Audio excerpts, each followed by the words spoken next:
ನಮಸ್ಕಾರ ವೀಕ್ಷಕರೇ, TV24+ಗೆ ಸ್ವಾಗತ. ಹೊರಗಿನವರು ಬಂದು ನಮ್ಮ ತಾಲೂಕು ಆಳೋದು ಕನಸಿನ ಮಾತು. ರಮೇಶ್ ಕತ್ತಿ. ಹೌದು, ಇಂದು ಹುಕ್ಕೇರಿಯ ವಿಶ್ವರಾಜ ಭವನದಲ್ಲಿ ಹುಕ್ಕೇರಿ ತಾಲೂಕಿನ ಬಿಜೆಪಿ ಕಾರ್ಯಕರ್ತರ ಸಭೆ ನಡೆಯಿತು. ಸಭೆಯಲ್ಲಿ ಮಾಜಿ ಸಂಸದ ರಮೇಶ್ ಕತ್ತಿ ಹಾಗೂ ಹುಕ್ಕೇರಿ ಕ್ಷೇತ್ರದ ಶಾಸಕ ನಿಖಿಲ್ ಕತ್ತಿ ಸೇರಿದಂತೆ ಕತ್ತಿ ಕುಟುಂಬದ ಅಭಿಮಾನಿಗಳು ಹಾಗೂ ಪಕ್ಷದ ಕಾರ್ಯಕರ್ತರು ಭಾಗಿಯಾಗಿದ್ದರು. ಇತ್ತೀಚೆಗೆ ಹುಕ್ಕೇರಿ ಕ್ಷೇತ್ರದಲ್ಲಾಗುವ ರಾಜಕೀಯ ಬೆಳವಣಿಗೆಗಳ ಕುರಿತು ರಮೇಶ್ ಕತ್ತಿ ಮುಕ್ತವಾಗಿ ಮಾತನಾಡಿದರು.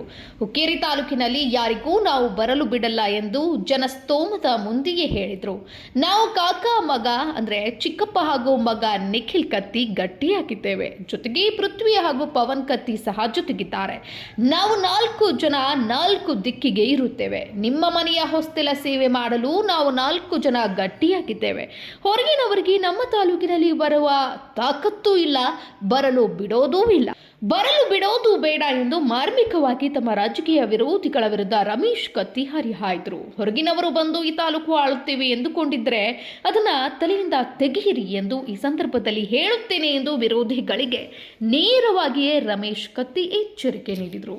ತಿಳ್ಕೊಂಡು ಕೂಡ ಅವರು ಗಪ್ಪ, ಅದಕ್ಕೆ ದಯಮಾಡಿ ಕಾಕ ಮಗ ಸ್ವಚ್ಛಂದವಾಗಿದೆವು.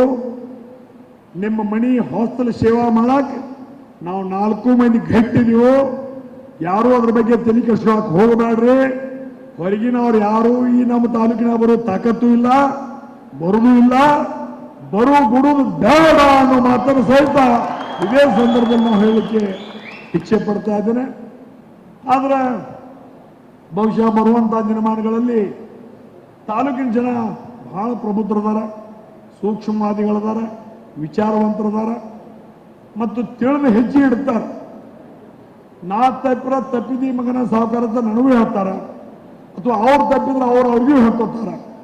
ಇಂಥ ಒಂದು ತಾಲೂಕಿನಾಗ ಹೊರಗಿನವ್ರು ಯಾರೋ ಬಂದು ನಾವು ಆಳ್ತೀವಿ ಅನ್ನೋದು ಯಾರೇ ಅವ್ರ ಕನಸು ಕಟ್ಟಿದ್ರೆ ಅದು ಅವ್ರ ತಲೆಗಿನ ತೆಗಿರಿ ಅನ್ನೋ ಮಾತನ್ನ ಇದೇ ಸಂದರ್ಭದಲ್ಲಿ ಹೇಳಲಿಕ್ಕೆ ನಾನು ಇಚ್ಛೆ ಪಡ್ತಾ ಇದ್ದೀನಿ. ಇವತ್ತು ಎಲ್ಲರೂ ನೀವು ಮಾತಾಡೋ ದೃಷ್ಟಿ ನೋಡ್ರೆ, ಎಲ್ಲರೂ ನಿಮ್ಮ ಮಾತಾಡೋ ದೃಷ್ಟಿ ನೋಡ್ರೆ ಬಹುಶಃ ಹುಕ್ಕೇರಿ ತಾಲೂಕಿಗೆ, ಹುಕ್ಕೇರಿ ಮತಕ್ಷೇತ್ರಕ್ಕೆ ಯಾರೋ ಹೊರಗಿನವರು ಬರ್ತಾರ ಅನ್ನುವಂತ ವಿಚಾರದಾಗೆಲ್ಲ ನೀವು ಮಾತಾಡಿದ್ದೀರಿ. ದೇವಿನಂತ ನಾಯಕ ಮಂದಿದೀವಿ ನಾವು. ಒಂದು ರಮೇಶ್ ಕತ್ತಿ, ಒಂದು ನಿಖಿಲ್ ಕತ್ತಿ, ಒಂದು ಪೃಥ್ವಿ ಕತ್ತಿ, ಒಂದು ಪವನ್ ಕತ್ತಿ, 4 ದಿಕ್ಕಿಗೆ ನಮ್ಮ ತಾಲೂಕಿಗೆ ಯಾವ ಬರಬಾರ್ದಂಗೆ ನೋಡ್ಕೊಳ್ಳುವಂತ ಕೆಲಸ ನಾವು ಮಾಡ್ತೀವಿ ಅನ್ನೋ ಮಾತನ್ನ ಈ ಸಂದರ್ಭದಲ್ಲಿ ಹೇಳಲಿಕ್ಕೆ ಇಚ್ಛೆ ಪಡ್ತಾ ಇದ್ದೀನಿ.